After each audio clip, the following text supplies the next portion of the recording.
Pessoal, vou mostrar para vocês um Onix 1.0 3 cilindros, né? O Onix novo aqui chegou pra gente com uma barulheira no motor.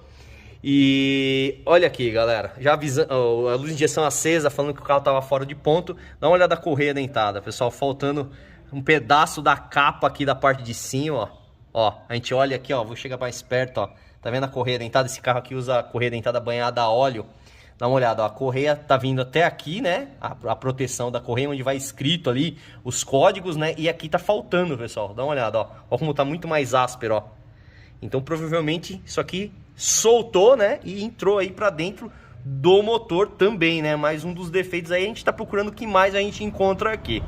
Mas é um Onix com 75 mil quilômetros rodado. E se você ler o manual, fala que essa correia dentada é para 240, né? Vai saber o que aconteceu aqui.